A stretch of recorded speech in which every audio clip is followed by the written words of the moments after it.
Good afternoon from the center of Jerusalem, and good morning to you from across the seas in North America and the New York area, and certainly the Eastern Seaboard in California. A very early good morning to you. First coffee of the day, and for us, it's the fourth or the fifth.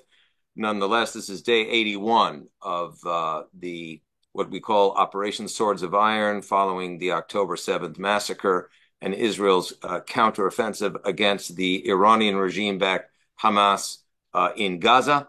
Of course, the major news over the last 24 hours is the elimination of the IRGC, the Islamic Revolutionary Guard Corps senior commander in Syria, Reza Mousawi, who is considered as a top-level Persian analyst here just a few minutes ago, described him about 5% less important, or 95% of the importance of Qasem Soleimani, who was the IRGC commander that was eliminated in 2020 by a U.S. drone strike in Iraq. And this is a major piece of news. There are also reports that there have been targets in Iran itself that have been attacked in the past hours, that, according to foreign news sources, have been attributed to Israel. Even though there has not been any acceptance of responsibility. Nonetheless, this is clearly, dear friends, ladies and gentlemen, this has been an Iranian regime war that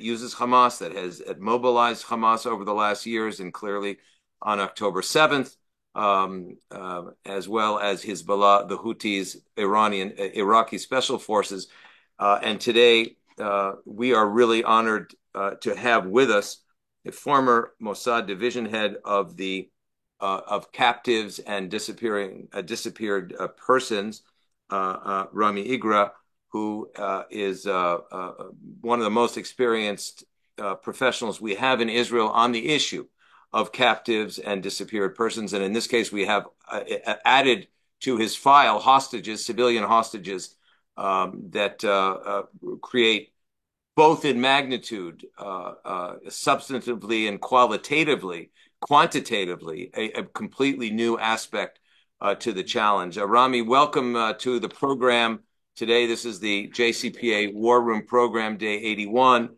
and I'm joined by Senior JCPA Vice President Aviram Balaish, also many years in Israeli security positions and in other important roles.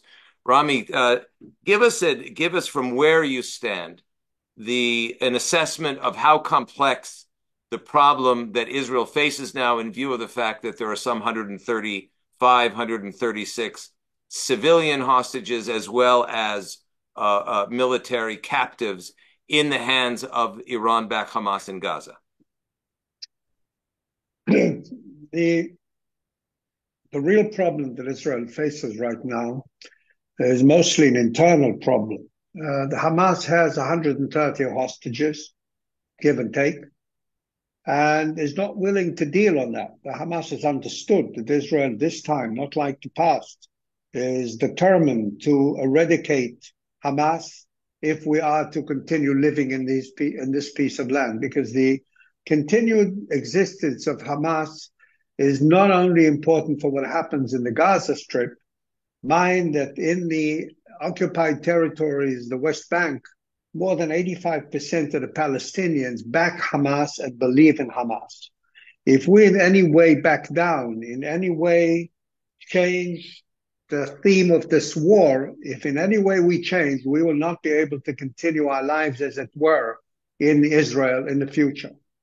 And Hamas understands that we are this time determined to eradicate it. This time we will not stop fighting. This time until the end we are there.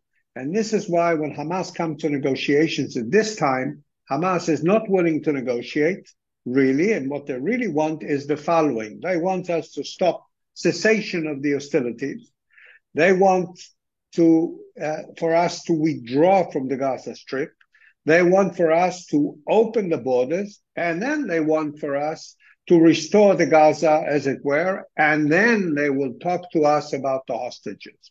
In short, They're not only hard to get, they're impossible to get. There is no way there will be negotiations on this issue. Israel cannot change the situation. We're here after the 7th of October, understanding that the only way that we can continue, not like in the past, the only way that we can continue is stop the existence of Hamas and maybe in the future the Hezbollah.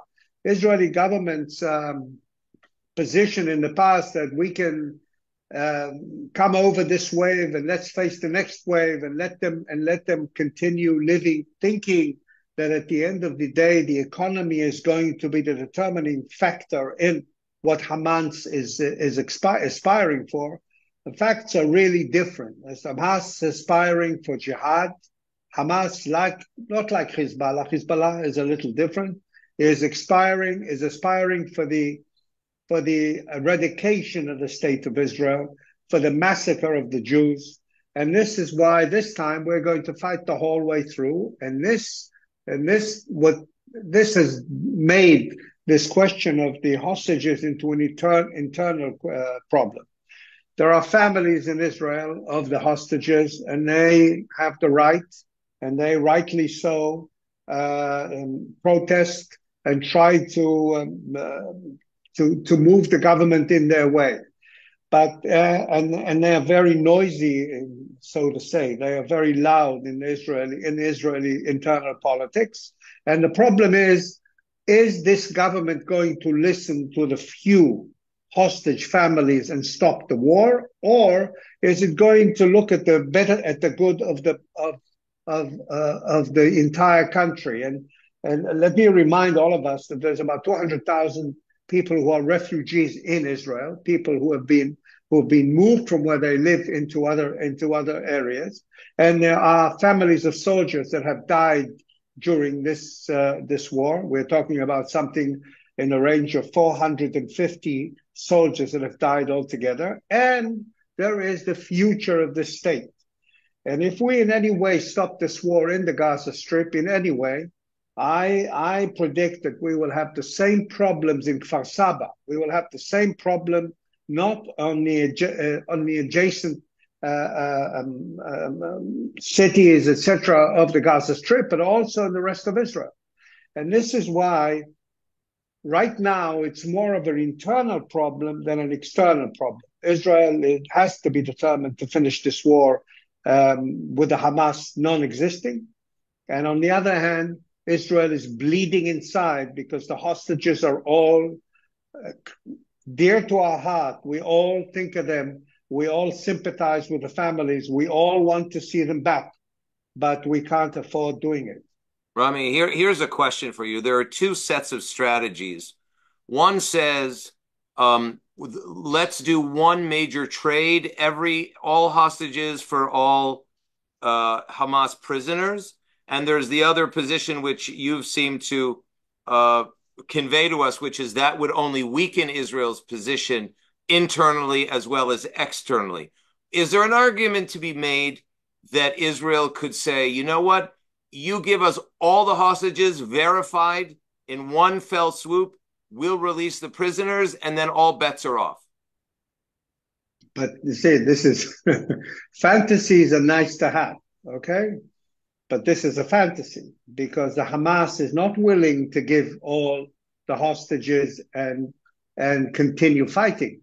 The Hamas wants us to give the hostages to give all the prisoners, get all the hostages only after the cessation of hostilities, only after we withdraw from the Gaza Strip, only after we do this and that, and they have come and said this several times. There is no such deal on the table. This deal is a fabrication of certain elements in the Israeli society that are trying to persuade, you might say, the Israeli government that this is possible. But there is no such deal on the table. This deal is just a fabrication. A question for you about perception warfare. This is something that my dear colleague Aviram Balaish is an expert in many years of service, working not too far from where you work. And what we're focusing on the Jerusalem Center for Public Affairs is our communication strategies that are what we call in Hebrew toda'ah or toda'ati. How much or perception, what we call influence, persuasion, perception activities. To what extent have we seen here, Rami, the use of or the success, if you will, of Hamas's hostage strategy as being a major advantage for it in the war of perception? Not only in the war of perception, Hamas is using the hostages as a strategic tool, and they're very successful. Look at what's happening inside the Israeli society. Tens of thousands of people are there trying to persuade the government to cease fire, not to cease fire, to cessation of fire. You just presented this strategy, saying many things that you had just said. But this is not really on the table. This is not something that we can afford now. And let's say we could afford this. I mean, I've heard people saying, let's make a deal, tell them that we will cease fire and then cheat them. They don't understand that this cessation of hostilities is going to be guaranteed by the United States, guaranteed by Egypt, guaranteed by Europe. Some people say, okay, there's a year or two, we'll wait a year or two, then we'll go back into fighting. The same argument that was presented when we released Gilad Shalit. Let's remind ourselves, a couple of years back, we released Gilad Shalit and released 1,100, less than 100, 1,080, if I'm not mistaken, prisoners, including Sinwar, including all his cronies, including all these people that committed the 7th of October crime. At that time, we were told by these people that were trying to persuade the government, we were told, don't worry, later on we'll get them. We'll fight and we'll get them. Right now, who's getting who, you know, and it's not us. So very much you can say that it really seems that the Hamas has really been determining the narrative of the war, the pace of the war, the perception of the war. I'd love to hear your comments on that. It has been determining the narrative of the war, as we've just said. The pace of the war, the IDF is determining. The Hamas knows, if you ask me, Sinwar, and let me just say something to clarify these things. Hamas is a religious organization. This religious organization believes in the jihad. They believe that if you die in the name of God, you are going to be received by God. The relationship in Islam, the fundamentalist Islam, not all of Islam. In Islam, the relationship between the state of war, Dar al-Harb, and Dar al-Salam, the state of peace, is jihad. There is no other kind of relationship. Now, most Muslims have gone forward from this, but not the Hamas. The Hamas is there determined to continue the jihad. And the minute that we understand who is the other side, we understand that they're here to stop the war. You can see when these negotiations about the hostages have just come up, their answers were such that there is no negotiation. We're here to fight to the end, or there's only one or. If you surrender, they are asking us to surrender. Now, you understand that we're not going to surrender. We're much stronger. We will be there till the end, and we will happily help Sinwar to go back to his maker and be received with open arms. And this is what we should be seeking and talking. And all other strategies that you've just mentioned are a fantasy. They're not here. They're not connected to this entity called the Hamas. Hamas is not the PLO. The PLO is a national organization. Hamas is a religious organization. And in order to understand the way that a religious organization, this kind of fundamentalist religious organization, thinks, you can go back to other religious organizations, whether they're Jewish or Christians or whatever. But let's bear in mind that Yasser Arafat, from these very days in Kuwait and Cairo, was a member of the Ikhwan, of the Muslim Brotherhood, and that the Palestinian Islamic Jihad, which is a constituent member of the PLO, is a Sunni branch extension of the Iranian regime. So there is the Islamist religious impulse, motivation, identity is very much in the PLO, even though you have Marxist-Leninist factions, of course, like the DFLP, the PFLP, BFLP-GC, that's for sure. But I want to make sure our viewers know that it's very difficult to separate out the Islamic impulse even from the PLO. Yeah, but it's not the same intensity. Okay. It's a different level of game. And you can see Sinwar and understand Sinwar. Sinwar as a jihad leader is there to show the world that he is the biggest Islamic leader in this generation. And if you ask me, and there are people that will argue against this, but if you ask me, in my mind, he's going to be there till the end. And the people that are, for example, offering for a ceasefire, release of the hostages, and letting Sinwar move to Algeria are not speaking about the same person. This is not Sinwar. Sinwar, let me remind you, killed with his own hand 22 Arabs that cooperated with Israel. Here's a discussion we've had at the Jerusalem Center. Aviram and I have discussed this a lot together with some of our other senior folks here, and that is the role of Qatar. You know, where we have had negotiators speaking with the Emir of Qatar. Qatar, of course, was delivering tens of millions of dollars a year to Hamas. And I must admit, regretfully, also with the accession of Israel in terms of cash payments to the Hamas, thinking conceptually, mistakenly, that they cared more about money than they did about murder. But the question is, was there not a position that the United States, that has major military installations and major interests in Qatar, could have pressured the Qataris to pressure the Hamas to make a much more advantageous deal earlier on in the negotiations? It seems that the United States has a whole lot of leverage on Qatar that it did not use. No, I think that it's using all the leverage it has. But Qatar doesn't have that much leverage on Sinwar. Look, what happened with Hania in the last week or so. Hania is speaking about joining the PLO and becoming part of a future unified government together with the Fatah and the people that run and the Palestinian Authority. This has enraged Sinwar, and Sinwar cut his relationships with Hania. I don't think that Qatar has any leverage on Sinwar. Look at Sinwar's letter to his fighters in the last week.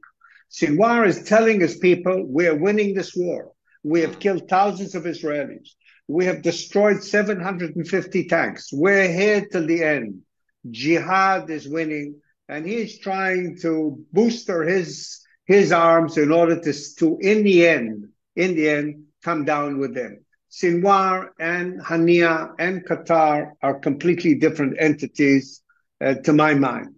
And Qatar can negotiate, Hania can negotiate, but when the pigeon gets to Sinwar, and Sinwar is connected by pigeons, not literally, but so to speak, when this pigeon reaches Sinwar, you ask me, he tears the piece of paper. He doesn't give a damn of what they say.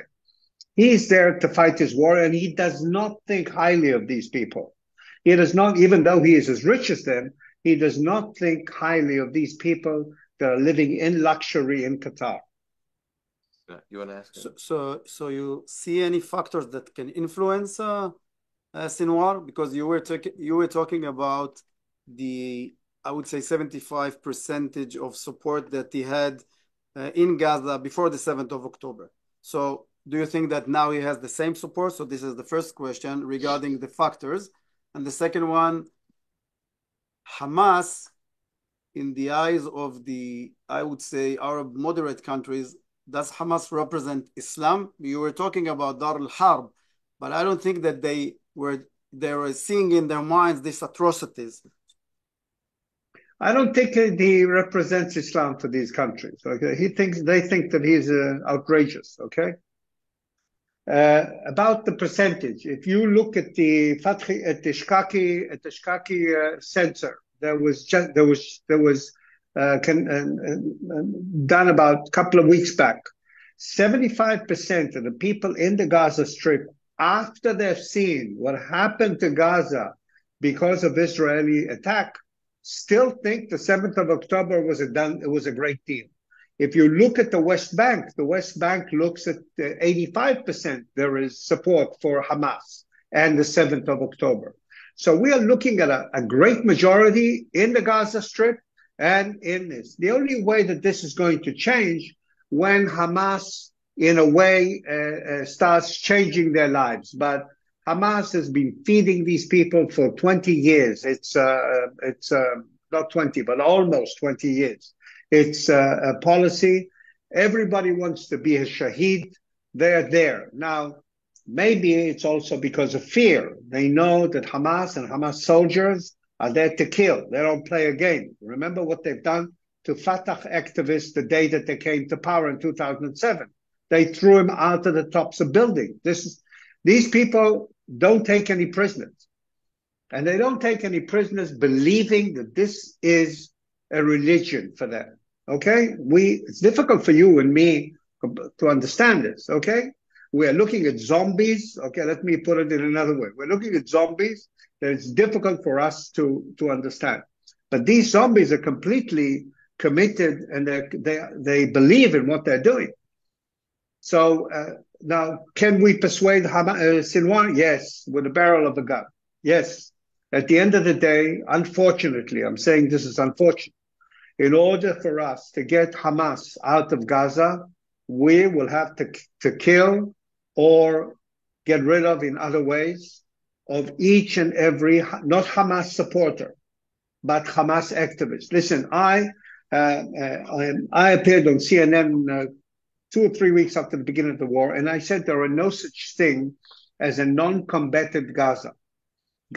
There is no such thing. They're all combatant. And of course, TikTok was full, okay? How dare I say this? This is the reality. The Israeli government, Israeli army does not shoot people that don't shoot at us. But we understand that most of the Gazans are supportive of the Hamas. Now, one other thing that you should note: we are now facing kamikaze Hamas soldiers. Hamas soldiers attack Israeli soldiers wearing bombs on them and exploding themselves, trying to explode themselves among Israeli soldiers. This is something that shows you what kind of entity we are dealing with. And this entity is difficult to understand for us as Western as this, but it is very important that not only we understand it, but that the people that are watching us right now across the world in civilization understand that this is a threat to civilization. These people are there to change civilization, and they're willing to go the whole way. They don't understand halfway.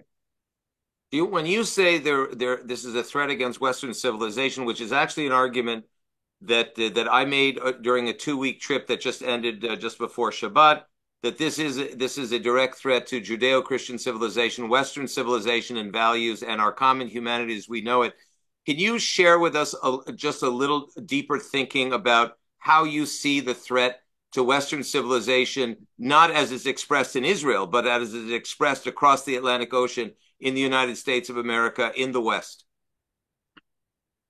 You want to see a mini? Let's look at the West Bank. Okay, the West Bank. West Bank is really the most thriving Arab country in this region. If you compare West Bank to Syria, to Lebanon, to Iraq, to Jordan, these people that live in the West Bank are these people thrive more than anybody else in the region. Nonetheless, they're there to fight us. Nonetheless, they're there to change our civilization. Nonetheless, we are confronting in the West Bank daily, hourly, many organizations that are there to further jihad and further the how would you say, the destruction of Israel. This is what they do. Look at these people, and these people are having the best life in the world. Yes. If by the way, the intellectuals, etc., want a one state. They want to become Israelis. They don't want to have a Palestinian state because they understand this is better. If you look at this mini example and take and export this to anywhere in Europe. Let's export it to the United Kingdom, where in the United Kingdom there are many Muslims because it's part of the Commonwealth. Because it's part of the Commonwealth, you can immigrate from Pakistan and live in this. If you look at what's happening there in the mosques, what's happening there in the teaching of the Islam, you have to start worrying. They are not so much worried about their economic welfare and their style of life. They are very much concerned with their spiritual life. And their spiritual life contains, unfortunately, if you ask me also, it's not really the Islam. It contains the jihad. It contains, at the end of the day, the jihad. If the Jews, let's look at the Jews, took the Bible per se, and look at what God told the people of Israel when they crossed into Israel, into the land of Palestine, the land of Israel. Look at the directions. The directions were very much jihad. But we have understood that this was a biblical saying, and we look at our lives in a different way. Not the Muslims. The Muslims, unfortunately, many, not all, many are, we don't want to generalize in any way, many, not more, and this is a threat, think the same way Hamas thinks the same way the people in the West Bank think, even though their lives are much, much better than anywhere else in the region. Yeah, this is an interesting point, Rami, you've made very eloquently. I just want to draw attention that it's 4:31, just to be mindful of your time. We have a few more minutes, but I want to make sure that you don't miss your next interview on International Network. Unfortunately, I have an interview in about 10 minutes, so I have to stop because I have to welcome the TV crew. But it was a pleasure speaking to you. Pleasure speaking with you. We welcome you to the Jerusalem Center personally to share with you what we're doing and learn more from you. It was a very informative discussion. We deeply thank you, and our many participants from North America also thank you. And we'll look forward to having you again. Thank you. It was a pleasure. War Room. Thanks so much, Rami. Appreciate it very much. And then we can actually continue talking ourselves. Aviram Belaish. What Rami Igra was saying is exactly what the United States missed in 1993 when the blind sheikh ordered the bombing of the underground garage in the Twin Towers in New York, who had just emerged from the mosque. What Rami was saying is that the Western idea, and Israel bought into this idea, by the way, in advance of October 7th, is that socioeconomic prosperity and comfort does not overtake or prevent ideological extremism, radicalism from generating these types of horrific events. I was trying to think based on what Rami says, and I know this polls about 75%. So you see in Gaza, 75% are supporting Hamas.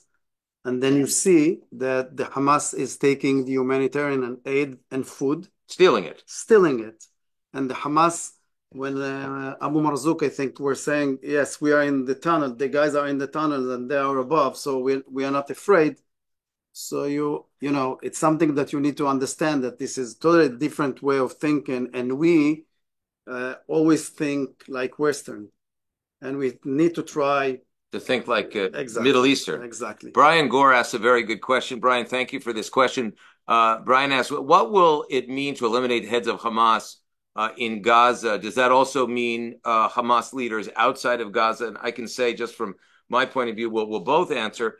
Israel has fundamentally changed. And I can tell you, without having seen the war room in Israeli military intelligence and the other security services, that the faces, the American game, pin the tail on the donkey. Well, there are the faces of the top 100 commanders of the Hamas on the walls, and each one of them either has not yet a red X over them, or they do have a red X over them. And I think our viewers from across the seas remember what happened after the Munich massacre in 1972 at the Olympics.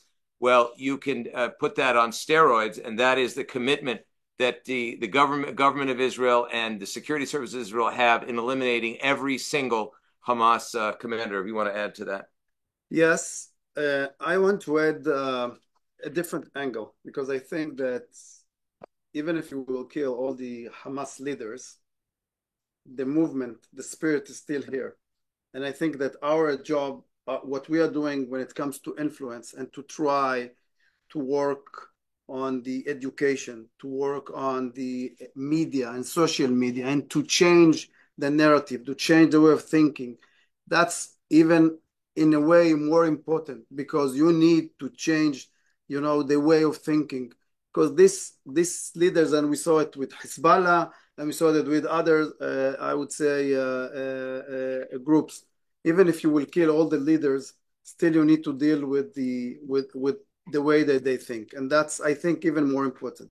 Yeah, it's true. What Aviram is saying here, folks, is that what we're doing, the Jerusalem Center, and we have doing is, especially with many, many allies across the region, and even here in the Israeli Arab community, is to really create a communications nerve center here, both in Arabic and in Persian and in English, where we work to broadcast the truth about the Middle East and influence our neighbors as to what the true nature of Hamas is and why Hamas is a danger to them, which they know very well, but to brand these ideas and also communicate them to the Gazan public and the public in the West Bank and Judea and Samaria. This is really called, in the literature, perception management, which the United States engaged in when it defeated the Soviet Union, and it was sending out messages of truth and democracy and freedom to the people of the former Soviet Union, and it worked in order to create socioeconomic, ideological sympathies with the target audience. Here we have several target audiences, right? We have the home audience, we have the Israeli audience, we have the international audience, which are the neutrals, and we have the audience in the Muslim Arab world. Exactly. And you see that it's a very difficult word, difficult war, because we even presented in JCPA about the kids, even in Gaza, in the kindergarten, that are really talking about being a martyr and how important it's to be. And to change that, it's a very difficult, I would say, mission. But I think that the fact that we are targeting this audience and working on that every day, trying to change their mind, and I think this is the key, because this war is very important. This is a war between, I would say, good and evil. It's not about Hamas. It's civilization versus barbarism. Exactly. It's absolutely the case, and I think that what we're doing here is acting as the head of the spear in trying to win hearts and minds. Because this is the war for hearts and minds. It's not a war where you're really just responding or reacting or defending yourself, but actually you're taking a rhetorically in communication, in terms of communication, an offensive position and to try to proactively influence the hearts and minds of these different audiences as to the values, the principles, and the core ideas that define what Israel is, and also define, by the way, the type of jihad they live under. One thing that Rami did not address is the growing dissatisfaction, and our viewers and fellow participants on this call can actually see it in Twitter. We're all seeing it in Twitter. Some of the live shooting that is going on by Hamas operatives towards their own public, who are foraging for food and humanitarian assistance that Israel has permitted in to help the people of Gaza, in which the Hamas are actually killing their own people to prevent them from benefiting from the humanitarian aid. These are very important points that we here at JCPA are pushing and advancing in order to really win the types of the war for truth as to what's going on, as opposed to the war for poisonous propaganda and the death cult, as we can say, that Hamas really represents. And in fact, Rami was talking about if Sinwar is the archetype of Islamic leader in this generation, which is what he says, he's really talking about that all the eyes of ISIS and all the eyes of Qaeda and the eyes of other jihadi organizations are hyper focused on Sinwar today as the archetype, as the poster child, if you will, of for jihad in this generation. I think that what we are trying to present is that there's a different future, because at least in my opinion, what they saw in the last years that there's no future.